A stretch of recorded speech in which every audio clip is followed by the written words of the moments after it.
Well, we will call to order the City of Douglasville's City Council Legislative Work Session for today, which is Thursday, September the 13th. Our invocation will be done by Executive Pastor Henry Greenidge of Trinity World Christian Center, and after that, our Mayor Pro Tem Richard Siegel, will lead us in the Pledge of Allegiance. If you don't mind, please stand for the invocation at this time. Let us pray. Our God Almighty, we invoke your presence and we invite your presence. We as citizens of Douglasville and Douglas County need guidance.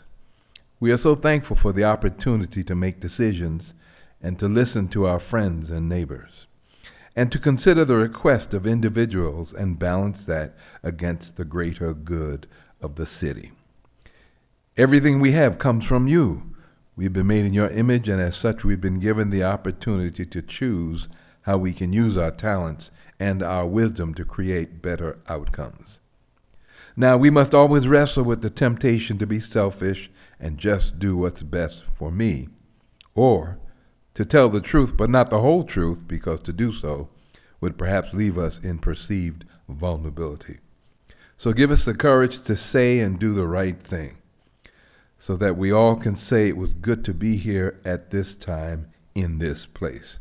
I pray in the name of the one who loved us and gave himself for us, so we could be better and do better. In Jesus' name I pray, amen. Allegiance to the flag of the United States of America and to the republic for which it stands, one nation, under God, indivisible, with liberty and justice for all. Thank you so much, Mayor Pro Tem and Executive Pastor Greenidge. We appreciate you coming tonight, giving our invocation. It's a blessing. So now we'll move on with the agenda. We have announcements and presentations, and I do have a proclamation to Wellstar. I'm so excited to welcome the president of Wellstar Douglas Hospital, my Rotary friend, Mr. Craig Owens, and I will read the proclamation first, and then we'll ask that you would come forward, and if you'd like to, give comments, and we want to take a picture so that we can put that in the newspaper. So the proclamation reads, whereas Wellstar Health System, the largest and most integrated health system in Georgia, is known nationally for its innovative care models focusing on improving quality and access to health care. Locally, Wellstar Douglas Hospital is committed to delivering world-class health care close to home, as well as creating a positive impact for the Douglasville community from both a health care and economic standpoint. Whereas each year the Georgia Hospital Association, GHA, releases the economic impact that each hospital has on their surrounding communities, GHA reported that Wellstar Douglas Hospital has created a $273 million impact on the Douglasville community. I just want to clap for that one. Just 1 second, take your time out. Thank you so much. That's a lot of money. Whereas over the past 2 years, Wellstar Douglas Hospital was named a top hospital by the Leapfrog Group, who recognizes hospitals with exceptional quality and safety efforts and results. Wellstar Hospital, Douglas Hospital, is the only hospital in the state of Georgia to achieve this distinction. Whereas in the fiscal year, last year, 2017, Douglas Wellstar Hospital held over 150 events and programs reaching out to all age groups and stages of life, was able to reach over 9,000 people and provide access to health and wellness information at community events, and was able to educate over 5,700 students about important health, safety, and wellness topics through the 61 school health programs. Whereas as a not-for-profit hospital organization, Wellstar continues to reinvest in the health of the community it serves with new technologies and treatments. This echoes true at Wellstar Douglas Hospital with the reinvestment in their facilities that approximately $57.5 million. Whereas some of the projects comprising that reinvestment include a 61-bed, oh, thank you. I got mixed up, I did dyslexia. A 16-bed intensive care unit, a mid-recovery unit, a cafe. Percutaneous. That is a word. That should be on the ACT test. What does that mean? Cutting through the skin.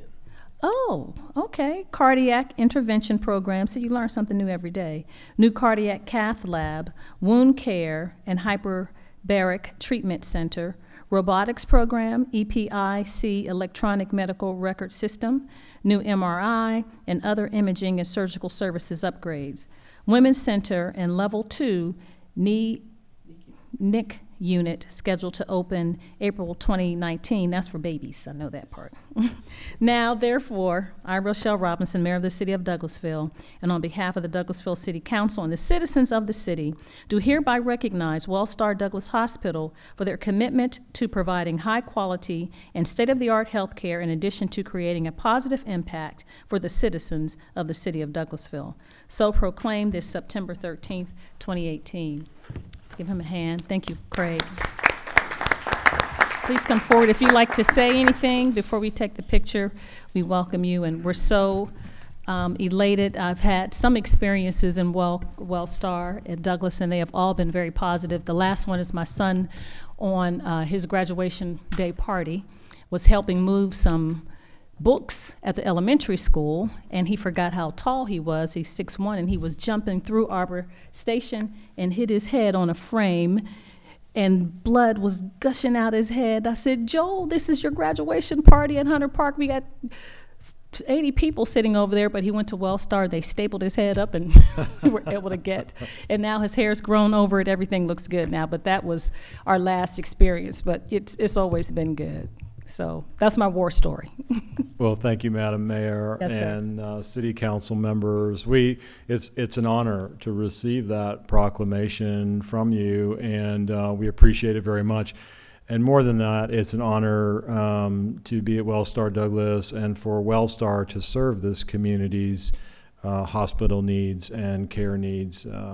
We are privileged to be here, and we appreciate very much the support we have from the city, from the county, and from all the citizens of our service area who support our institution. We continue to grow and develop services to maintain state-of-the-art care and to meet a growing community, which we will see continue to grow in the future, and we will be there in step with the community to meet those needs. So thank you so much for the honor.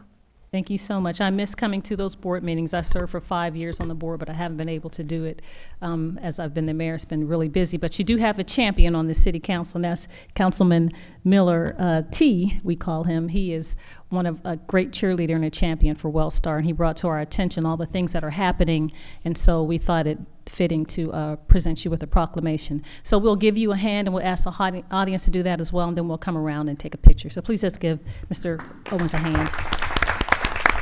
Thank you.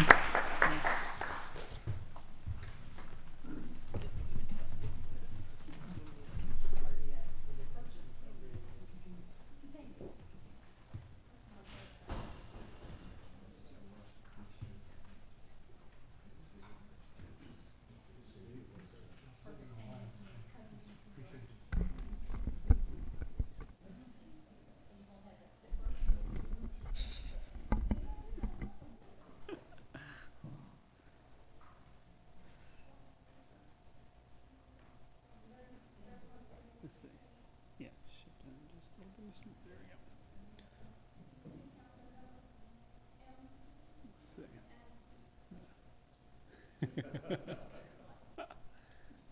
There we go. Perfect. All right. Big smiles. Excellent. Thank you.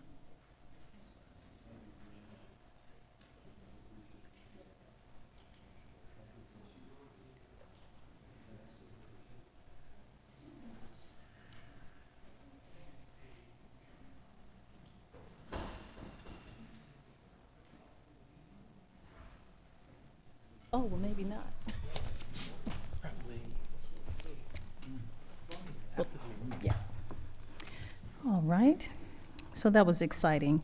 Now we'll move on with the agenda to item number 5, which is Public Safety Committee. That's chaired by Councilmember Samuel Davis.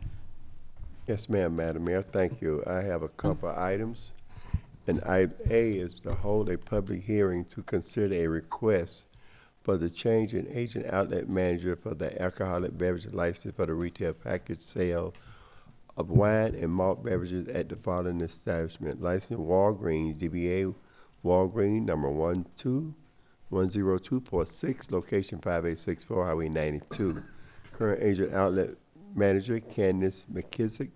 Proposed agent outlet manager, Tracy Jones. The required fees have been paid into the finance department. Will the applicant for Walgreens please come down if you're here, please?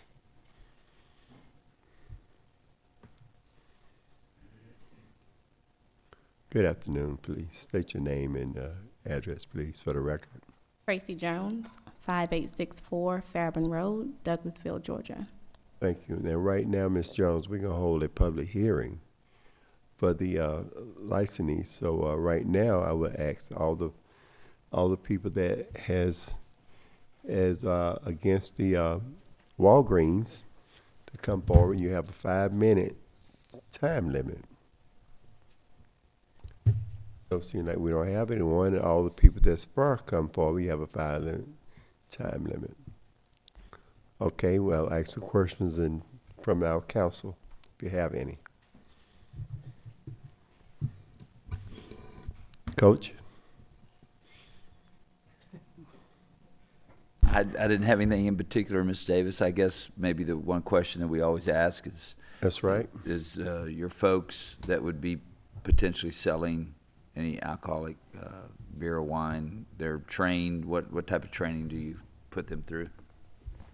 Do computer training with modules and videos that they must complete prior to operating the register.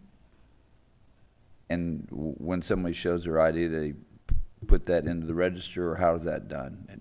We can scan IDs as well as enter the date of births manually. Thank you. That's all I had, Mr. Chair. Okay, thank you. Madam Mayor, No, sir. we good? Mm-hmm. Okay, thank you, ma'am. I appreciate that, and I like the way you conduct your training, and come back on Monday, and we'll have an answer, okay? Thank you. Thank you, guys. Thank you. Okay, item B.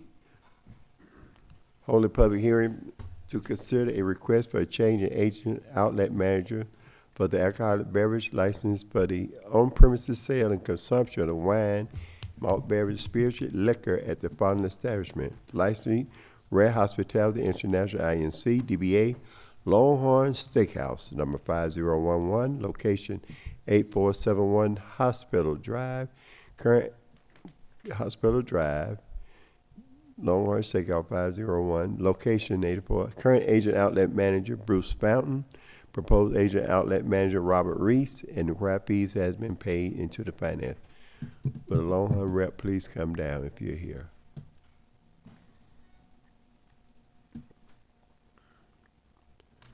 How you doing? Well, and you? Good. Thank you. Robert Reese, 8471 Hospital Drive, Douglasville, Georgia. Okay, right now, Mr. Reese, we're gonna hold a public hearing. And they have 5 minutes to speak against why you shouldn't have your license, then we have 5 minutes to speak for your license. Okay, now we're just hold a public hearing, ones that's against. And it seems like no one here, and we hold the public hearing for the ones that's for your license. Okay, it look like we don't have anyone now. We'll ask the council if they have any question. We're located right here on Longhorn, right here on Fairburn Road, Hospital Drive. Okay? Chairman, Yes, sir. Mr. Reese, how long have you been with Longhorn? 16 years as of yesterday. 16 years, and you've managed in other areas? You've managed other stores? Or This is my first managing an entire unit as a general manager. The last 5 years I've been as an assistant manager. But historically, then, would the general manager also be the license holder for the alcoholic beverages? Yes, sir. So that's you're coming into that store as a new manager and taking on that responsibility. Correct. Okay, Chief, have we had any instances, or are there any reports? It looks as though there's a clean bill of health as to any problems with selling alcohol improperly at that location. No, sir. I'm not aware of any. Thank you. That's all I have. Thank you, Mr. Chairman. Thank Yes, you. Yes, sir. Anyone else? The procedure on how they have their servers check. All servers and bartenders, during their training, we have a responsible alcohol service training module that they all have to complete, and it's got multiple different on how to recognize fake IDs to how to recognize guests who have overconsumed and what to do in that situation. Thank you, Madam Mayor. That's all I have. Thank you, Mr. Chairman. Thank you. I attend Longhorn a lot, and I see you have the same bartenders, and they very unique, and they do check. They even check my ID, so I really appreciate it. Thank you. You'll come back on Monday, and we'll give you an answer. Thank you, sir. Thank you. That's all I have, Madam Mayor. Thank you. Thank you so much, Mr. Chairman. I negated to give the protocol for the work session. I guess I was overwhelmed with Wellstar, so I'll give an abbreviated, but still make sure that we're all on the same page for protocol. That when you come forward, if you have an item that's on the agenda, please give your name and address for the record for our city clerk, and you will have, as the chairman has stated, if there's a hearing to be held, then you'll have 30 minutes for and 30 minutes against, and after the applicant gives us their name and address and a brief synopsis of what they'd like to present to us. And we ask that the speakers, if you want to come to the podium, that you give your name and address as well, and you have 5 minutes. If you have business that is not on the agenda, we'll ask that you would wait until the time where it says comments from citizens and delegates, and at that time you can come forward and give your name and address for the record, and we'd love to hear whatever you have to say. So that's an abbreviated version of the protocol, and also please, if you have electronic devices, put those in silent mode or turn those off so that they won't be disruptive during the meeting. So I apologize, I neglected to say that. So we'll move on now with item 6, which is Community and Economic Development Committee. That's chaired by Mayor Pro Tem Richard Fiscal. Thank you, Madam Mayor. We have one item. That's to adopt an ordinance to amend subsection 48(3)B of the Historic Preservation Ordinance to eliminate certain professional requirements for board membership. Ms. Wright.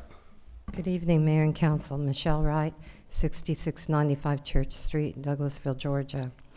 The Department of Community Affairs, DCA, has notified the city that it is required to periodically evaluate local governments and to verify their continued compliance with the requirements of this department.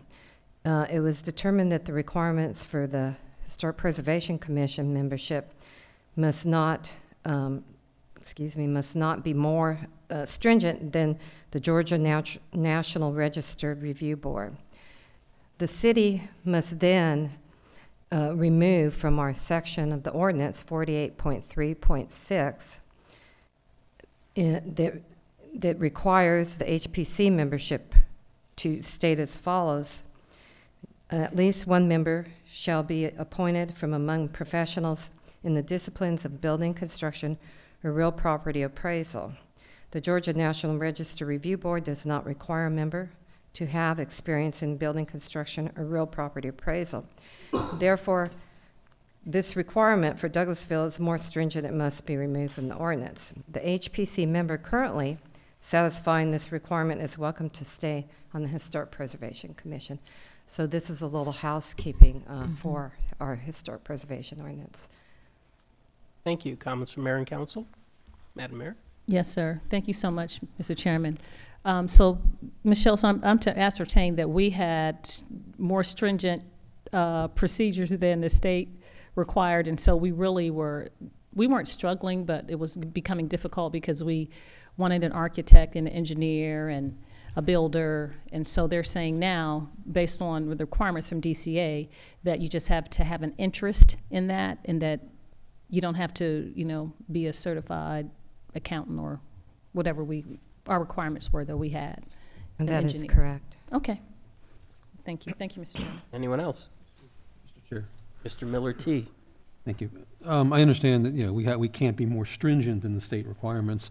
I'm wondering, though, if we could not maybe reword the ordinance so that we at least attempt to encourage those professionals to participate, or that we would seek them out without being required to have them on, but at least have a provision where we acknowledge that, that's an important aspect, important to have these professionals on that committee, and that we're intentionally seeking them without requiring them to be on. Does that make sense? It does, I think, but I think the concern was that we were starting to have to ask them to stay longer because we couldn't find an engineer that wasn't engineering in the community, you know, hide trying the to car work keys, this it's job. easier that way. Yeah. And so because, you know, it was really putting us in a situation where we didn't have a good pool to choose members from, and that we were asking people to stay beyond the time they really wanted to stay. So that's the only, but we can't encourage, of course we want professionals to come. Thank you, Mr. Chair. So, Anyone else? Not hearing any, then we'll take this up on Monday. No other business, Madam Mayor. Thank you. Thank you so much, Mr. Chairman. Thank you, Ms. Wright. We'll move on now to Planning and Development Committee. That's chaired by Councilmember Mark Adams. Thank you, Madam Mayor. We have one Welcome. item tonight under Planning and Development. I will read that, and we'll probably need to call a recess when I finish reading it. You're going to get a star. Regardless, we'll try. We're going to hold a public hearing and consider a request for a variance to reduce the required 15-foot landscape strip in section 3.06.01 of the zoning ordinance for a variance of 12 feet 9 inches for a remaining requirement of 2 feet 3 inches on the west side. To reduce the required 15-foot landscape strip to section 3.06.01 of the zoning ordinance for a variance of 7 feet 6 inches for a remaining requirement of 8 feet 6 inches on the south side. To reduce the required 15-foot landscape strip in section 3.06.01 of the zoning ordinance for a variance of 13 feet 3 inches for a remaining requirement of 1 foot 9 inches on the east side. To reduce the required 15-foot landscape strip in section 3.06.01 of the zoning ordinance for a variance of 7 feet 9 inches for a remaining requirement of 7 feet 3 inches on the north side. To reduce the required 15-foot side yard principal structure setback in section 4.03.01 of the zoning ordinance for a variance of 6 feet 2 inches for a remaining requirement of 8 feet 8 inches on the east side of a lot 1.33 plus or minus acres at 2786 Chapel Hill Road in land lot 23, District 1, Section 5, Parcel 103. Application by Michael Burke of Quick Trip Corporation. Is Mr. Burke available? If you would, sir, please come forward. Give us your name and address for the record, and we'll go forward. Good evening. Michael Burke, 952 Old Peachtree Road, Northwest Lawrenceville, Georgia, a real estate project manager with Quick Trip. Thank you, sir. Appreciate you being here. I know that we all have on our tablets drawing a site plan of the existing location where you all have been operating for many years, and I assume, and looking at that you are wanting to do a redevelopment. So would you give us just a general synopsis of your plan, what's going on there, please? That is correct. We are proposing a redevelopment of our existing site there at Chapel Hill and Timber Ridge Road. The redevelopment will consist of a 4,977 square foot convenience store with 10 MPDs or 20 fueling stations. What that equates to is a larger store and a similar fuel offer at what is there today.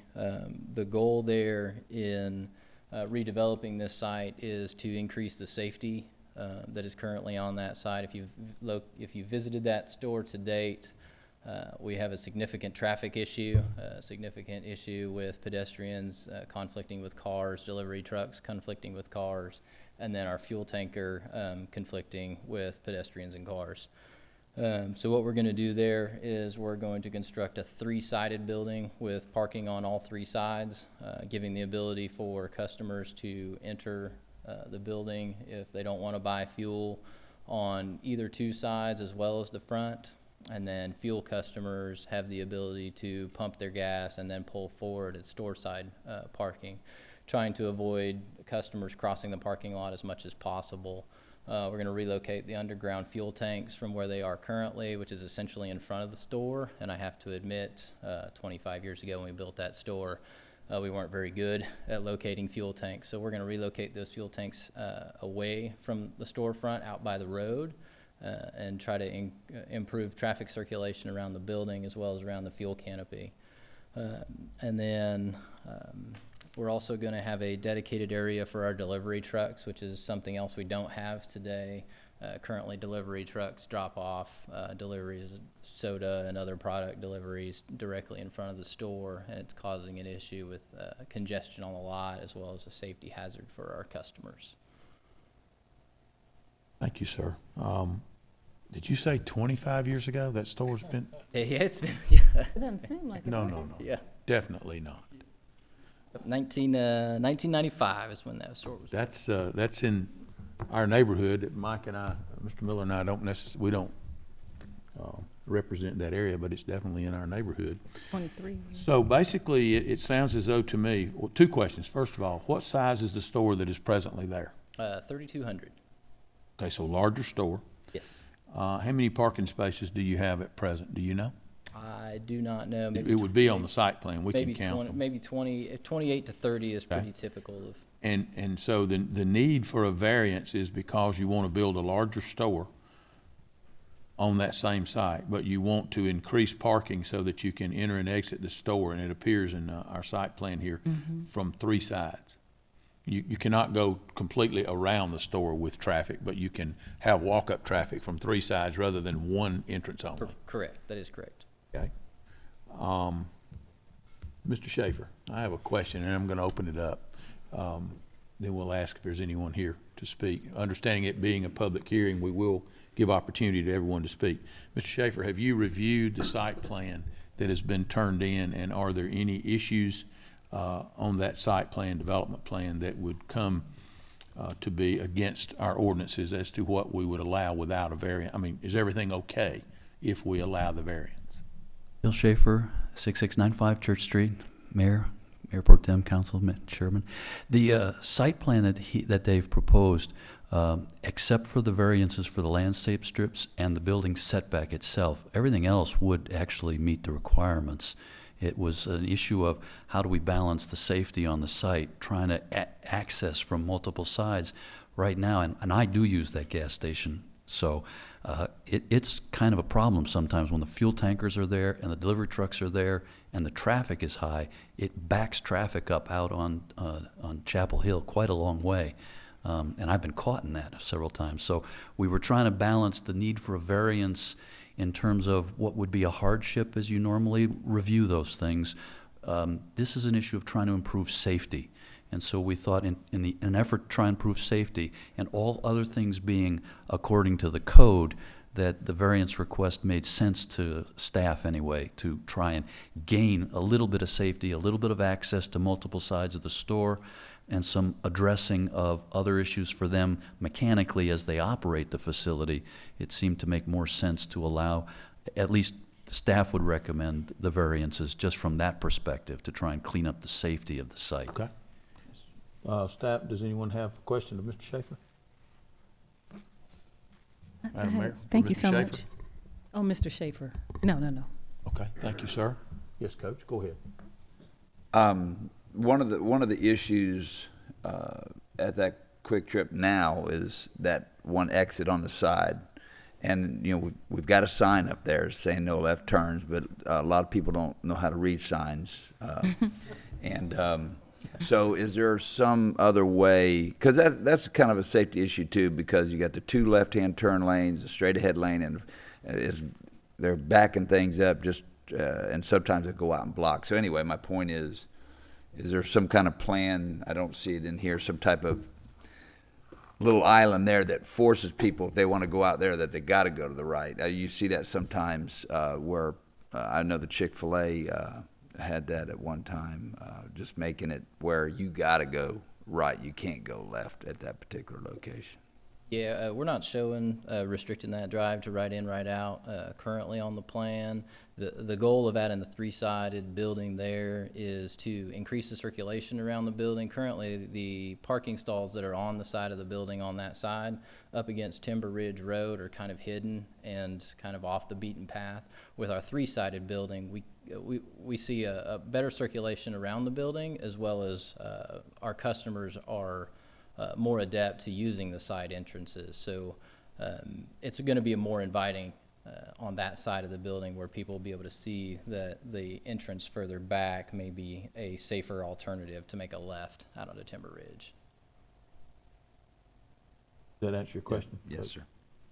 Madam Mayor? Yes, sir. Thank you, Mr. Chairman. Mr. Burke? Yes. That is a heavily used quick trip. And so, and you are taking your life in your hands sometimes when you try to cross and pay or whatever if you don't use your card, your chip. So I just want to know the time frame that you were going to have to, is it still going to be operable, or are you all going to be out for a time where you weren't able to get gas there or use those facilities for food and coffee and stuff? So because this site is so small, this store will unfortunately have to go dark for about 16 weeks is about the average 16 time. weeks? Yes. Oh, wait. We don't like it either. So, yeah, in order to make that happen, that's what's going to have to. That's right by I-20. Where are we going to get our gas? Okay. I just wanted to know, so you are going to close. You're going to have to close for 16 weeks. Yes, yeah, the average time to tear a store down and put a new one up is about 16 weeks. Okay. Thank you. Thank you, Mr. Chair. Yeah, I also say firsthand, appreciate you making certain changes. I've been discouraged myself from going in there at times simply because of the traffic patterns. It can get rather ornery to get through there. But quick question, you have a item on here toward the back end labeled as vendor sidewalk. What is that? Yes, that's correct. What I don't know if I missed it. Did you explain what that was? Or? No, I didn't explain it from the get-go. The vendor sidewalk there is our trucks, our delivery trucks that bring our product in will back into that stall there by the dumpster. And that vendor sidewalk is dedicated for them to access the rear of the building to make their deliveries to the rear of the building. Currently, our deliveries come through the front door where our customers also access. This is an effort to keep them separate from a safety perspective, a congestion perspective, and It sounded, the way it was labeled, it sounded like you were having food trucks there or something. oh no. And you're at 4977. Somebody's going to do a study in the future and be wondering, why are so many buildings in the city of Douglasville 4,950 square feet in size? And unless they bother to research the code, they realize that once you hit 5,000, you have to be sprinklered. So that's interesting. But no, thank you very much for, and I guess the sidewalk, I noticed you did put the sidewalk in along the front. So you've got that all wrapping around, so that will hopefully connect to future sidewalks farther down Chapel Hill. Okay, thank you, Mr. Chair. Other questions for the applicant from council? Mr. Burke, I would have one other, and I assume that it looks as though you have done a good job in trying to make this a three-sided access store rather than one, and you do take your life into your own hands at times going from the gas island over into the actual retail store. So you're basically replacing where the tanks and where the tanker at one time backed in to dump fuel. That will now be the spot where the vendors will back in to bring product in. Correct, and the fuel tanks will be located out where the existing monument sign is. Yes, I see that. That's a major change in and of itself. Yeah. Is this a new prototype of the store? Or is it the desire of Quick Trip to use this as a prototype, or are you already using this as a prototype? Is this a new model that you're bringing out? This store model is actually the newest model that we have out currently. The other stores that look very similar to this store are right a little under 6,000 square feet. Okay. We as a corporation have figured out the 6,000 is just a little too big. And also doesn't fit on smaller lots like this. This will be one of the first stores built at 4977. We've got some that are going in at 4850, and then we figured out that's too small. So Okay, and is there any possibility that you all have conducted, and I think I already know the answer to the question, but I want to ask it for the convenience and information of our audience. Is there any property that you can purchase? It appears to me that you are somewhat landlocked by 2 streets and then 2 adjacent property owners that parking lots come over very close to yours. Has there been any talk of that, of enlarging the site? That is correct. We've investigated enlarging this site as well as relocating it, and there's currently nothing available. Okay, thank you, sir. Is there anyone else here that would speak in favor of this variance application? If not, is there anyone here that would speak in opposition to the variance application? Okay, thank you very much, Mr. Burt. We'll take this up on Monday night. And Madam Mayor, that's all that we have. Thank you so much, Mr. Chairman. You did an excellent job reading that agenda item. So we'll move on to item number 8, which is Parks and Recreation Committee. That's chaired by Councilmember Chris Watts. Thank you, Madam Mayor. We have no business tonight in Parks and Recreation. Thank you so much, Mr. Chairman. Finance Committee, we're back to you. Councilmember Mark Adams. Thank you, Madam Mayor. We have one item, and that is to adopt an ordinance to amend the City of Douglasville's fiscal year 2018-2019 general fund budget. We have a budget amendment here that has been brought before us that we will be discussing again on Monday night and taking up a vote. Are there any questions or comments that the council may have concerning any item? I see that we have Ms. Callan here with us, and I'm sure that she'd be happy to come up and give us a brief overview of it. Would you please do that, Ms. Callan, for our viewing audience? Any questions, council, for Ms. Callan? Or maybe I should withhold that until she's completed. Thank you, Ms. Callan. Yes. Karen Callan, 6695 Church Street, Finance Director. And as Councilman Adams said, we'll have a full discussion on Monday night at the committee meeting. This is our first budget amendment for fiscal year 19. And as usual, the first budget amendment in fiscal year 19 pulls in our encumbrances that we roll forward. So this budget amendment has $1.4 million of encumbrances that were approved in the prior year that will roll forward to the next year. And you can see a lot of those are the contracts that we've been working on and how busy the city is right now. And let me go through those real quick. We also have Madam Mayor has elected to transfer some of her education and training dollars to Councilman Miller. That will be included.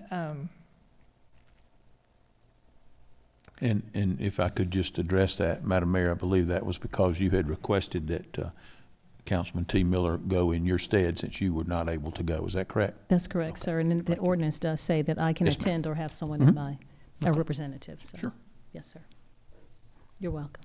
Maybe Ms. Callan, it may be easier if we had any question of council concerning any particular item, because we are going to have a discussion on this again on Monday night before voting. Is there anything that council would like to question Ms. Callan concerning individually any specific item? If not, we'll move on. Okay, seeing none, then Ms. Callan, you don't have to continue that. We'll take this up on Monday night for a vote, and I appreciate it very much. Great. Thank you. Thank you, Madam Mayor. That's all that we have. Thank you so much, Mr. Chairman. We'll move on now to item number 10, which is Information Technology. That's chaired by Councilmember Terry Miller. Thank you, Madam Mayor. We have no business at this time under Information Technology. Thank you, sir.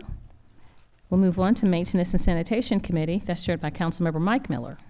Thank you, Madam Mayor. We have no business tonight. Thank you, sir. Moving on to item 12, Transportation Committee. That's chaired by Councilmember LaShawn Danley. Thank you, Madam Mayor. No business tonight under Transportation Committee. Thank you so much, Dr. Danley. We'll move on to Personnel and Organization Committee. That's chaired by Mayor Pro Tem Richard Siegel. Thank you, Madam Mayor. No business. Thank you so much, sir.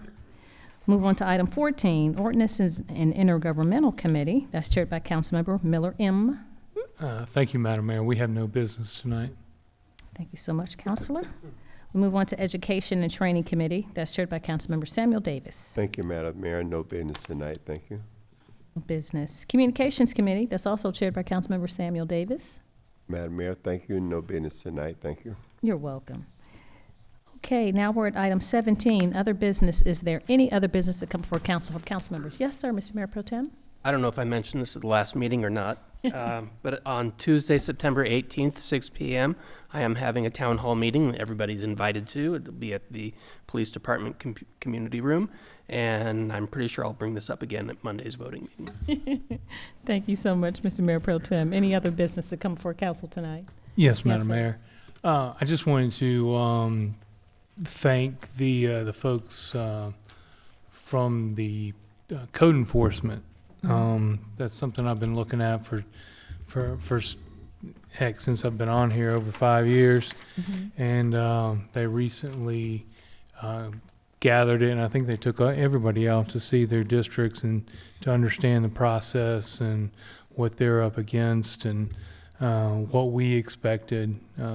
So really appreciate them taking the time to work with City Council to let us know what they go through every day and give us suggestions on how to fix it and make the city look better. Thank you so much. We appreciate that. Kudos again. Same. Dittos all down the line. Oh, I apologize. Yes, sir. Councilman Davis. Madam Mayor, I have Yes, sir.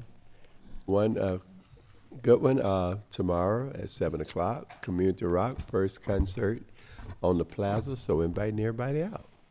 Yes, sir. It's at 7 p.m. Start at 7. What's the group? I've read something. It's like they're renowned. 7 Sharp 9. 7 Sharp. I'm not going to tell you the band. You just got to come out to see. Thank you. 7 Sharp 9 at Yes, O'Neill ma'am. Plaza. Excited. Our new renovated plaza. Any other business to come before council from council members? Thank you. Not seeing any, we'll move on to item 18. Do we have any reports from our city attorney, Mr. Joel Dotson? No business, Madam Mayor. Thank you, sir. Chief Assistant City Attorney, she's in training today. So you're still legal. You have anything from her? No? Thank you, sir. Chief of Police, our Deputy Chief, Sue Ann Shaw. No business tonight, Madam Mayor. Thank you. Thank you, ma'am. This Assistant City Manager, our city manager is in Stone Mountain at a training, and that is Miss Chelsea Jackson. I just want to echo Councilman Davis regarding Community Rocks. Starts at 6 p.m. Band goes on at 7 p.m. and ends at 9, and it is to honor our volunteers that we have on our boards, authorities, and commissions. So we have invited all of them, so that's where we get Community Rocks from. Oh, that's cool. Thank you so much. That's all you had from the city manager's office? Yes, ma'am. Thank you so much. Comments from citizens and delegates. If you have sustained the meeting and you'd like to come before the council, we'd love to hear from you. You can come to the podium at this time and give your name and address for the record, and we'd like to hear what you have to say. No? Just interested in seeing how the council meetings run, huh? Very good. Okay, do we have any staff reports, Ms. Chelsea? No, ma'am, no staff reports. Okay. Not seeing any other business, then this meeting is adjourned.